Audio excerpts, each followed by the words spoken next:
Morning everyone. आप सभी लोग मेरे क्लासेस पाइथन देख रहे हैं। आज मैं उसी टॉपिक को आगे बताने जा रहा हूँ, डायबिटीज मिलेटस का कुछ। सबसे पहले आज देखेंगे कि पैंक्रियास क्या है। What is pancreas? Pancreas leaf like structure होती है। वेट 60 ग्राम, वाइड 2.5 सेंटीमीटर होता है और वाइड है 2.5 सेंटीमीटर वाइड, 12 से 15 centimetre long, located at a posterior to stomach. Pancreas की बात की जाए तो ये दो पार्ट में है, एक को एक्सोक्राइन ग्लैंड, एक को एंडोक्राइन ग्लैंड कहते हैं। एक्सोक्राइन ग्लैंड क्या करती है? सेक्रेट करती है पेनक्रेटिक जूस। एक्सोक्राइन ग्लैंड से क्या सेक्रेट होता है? Pancreatic juice. पेनक्रेटिक जूस की बात की जाए तो 3 तरह के हार्मोन रिलीज करती है। कौन कौन सा? एक को कहते हैं ग्लूकागोन, एक को इंसुलिन एंड एक को सोमाट्रोपिन कहते हैं। एंडोक्राइन ग्लैंड का काम क्या? Consist of group of cells रहता है जिसको लैंगरिंग ऑफ सेल्स कहते हैं, और ये सीक्रेट करती है बीटा सेल्स, अल्फा सेल्स और डेल्टा सेल्स। ये क्या करती है? ये हार्मोन है एक तरह का, और ये दोनों हार्मोन जब सीक्रेट करती है तो उसके बाद आपका हमारा बॉडी में पहुंचती है। तो आज हम लोग डायबिटीज मिलेटस में दो चीज जानेंगे। सबसे पहले कि कल मैंने बताया कि what is difference between type 1 diabetes and type 2 diabetes. Type 1 diabetes ज्यादातर किन लोगों को होता है? बच्चों को होता है, और इसमें क्या होता है? इंसुलिन हमारा बॉडी में ना के बराबर बनती है, मतलब कि लाइफ लॉन्ग आपको इंसुलिन लेने की आवश्यकता पड़ती है। बट टाइप 2 डायबिटीज में ऐसा नहीं है। टाइप 2 डायबिटीज में क्या होता है कि आपका बॉडी में ब्लड ग्लूकोज लेवल तो बनता है बट उतना मात्रा में नहीं। मैंने कल भी बताया था कि हमारा बॉडी में तो क्या करता है? ग्लूकागोन मौजूद रहता है जो कि सीक्रेट करता है यहाँ एक जो पैंक्रेटिक जूस, ग्लूकागोन। उसके अलावा भी आपका इंसुलिन एंड सोमेट्रोपिन। ग्लूकागोन क्या करता है? हमारे बॉडी में ब्लड ग्लूकोज का लेवल को हाई कर देता है। तो इंसुलिन क्या करती है? तो उसके बाद हार्मोन सीक्रेट करती है, वो क्या करती है? उसको नॉर्मल करने का काम करती है।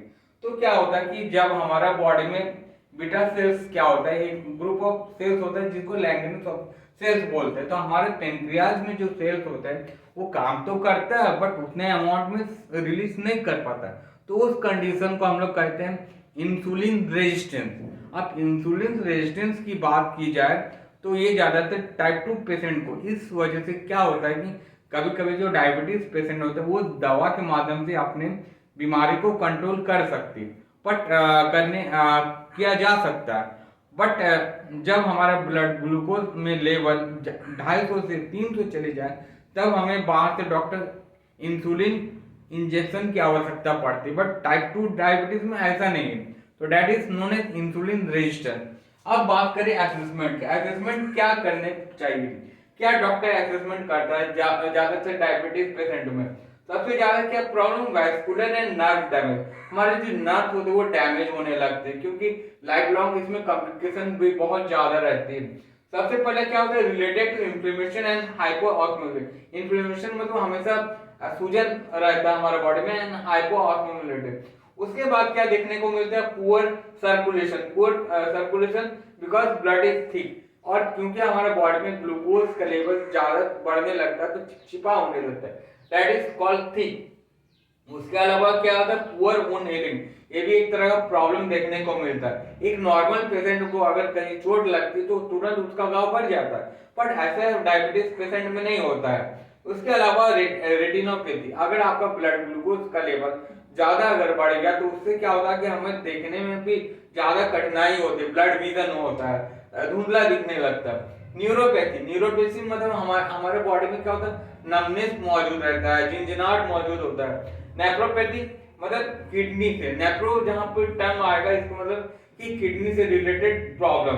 तो क्या होता है कि हमारे बॉडी में जो भी है कि ब्लड ग्लूकोज, जब डॉक्टर के पास आप जाइएगा तो नॉर्मल एक HB1/HC रेशियो होती है। वो क्या होता है कि हमारा बॉडी में 3 महीने का एक जांच किया जाता है ब्लड ग्लूकोज, और ये एनालाइज किया जाता है कि आपका क्या HB1/HC रेशियो कितना है। अगर 6.5 है तो बहुत ही अच्छा होता है, ये एक पैरामीटर होता है। उसी प्रकार की जब आपको किडनी में प्रॉब्लम होता है तो किडनी की जांच करने के लिए एक टेस्ट कराते हैं जिसको कहते हैं क्रिएटिनिन।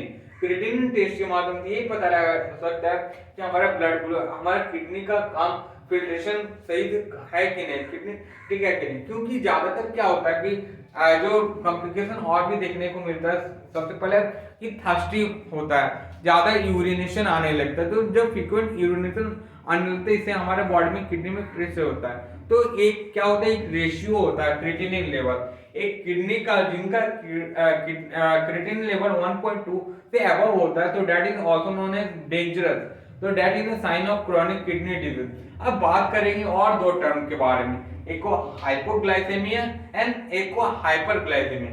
हाइपोग्लाइसेमिया उस कंडीशन को कहते हैं जब हमारा ब्लड ग्लूकोज का लेवल नॉर्मल से भी नीचे चला जाए। क्या होता है, कभी कभी हम लोग फास्टिंग वगैरह करते हैं, तो फास्टिंग वगैरह में हमारा बॉडी उपवास रखता है, तो उपवास रहता है तो ग्लाइकोजन क्या करता है, एक लीवर हमारा ग्रंथि है, उसमें जो भी ग्लूकोज एक्स्ट्रा होता है वो स्टोर होता है। तब जब हम लोग जब हम फास्टिंग करते हैं, तो वही जो लीवर में जो मौजूद रहती है ग्लाइकोजन, वो हमको ऊर्जा के रूप में देती है। तो क्या होता है, जब ब्लड ग्लूकोज का लेवल जब 70 से नीचे चला जाएगा, तो उसको कहते हैं हाइपोग्लाइसेमिया। जब ब्लड ग्लूकोज का लेवल 140 से लेकर 250 तक चले जाए, एक नॉर्मल रेंज क्या होता है कि 70 से 110 ये फास्टिंग का होता है, बट 140 से लेकर अगर आपका 200 से अबव चला जाए, that condition is known as hyperglycaemia. तो ये बहुत ही ज्यादा खतरनाक क्या है, और हाइपोग्लाइसेमिया में क्या करने देखने को लगता है, चक्कर आना एक तरह का सिम्टम है। अगर किन्हीं को हो जाए हाइपोग्लाइसेमिया, तो उन्हें तुरंत टॉफी या चॉकलेट दे देना चाहिए, ताकि उसका ब्लड ग्लूकोज लेवल नॉर्मल आ सके। कल मैं इसका एक और चीज बताऊंगा, कल मैं बताऊंगा दो चीज। सबसे पहले कि नॉर्मल रेंज कितना होना चाहिए, और प्री डायबिटीज क्या, फास्टिंग क्या, पोस्ट पेरेंडियल क्या होता है, और इसका कॉम्प्लिकेशन के बारे में कल के वीडियो में आएंगे। तो thanks for watching my channel. अगर मेरे चैनल अच्छे लग रहे हैं कंटेंट, तो फिर शेयर कीजिए, सब्सक्राइब कीजिए। Thanks for watching.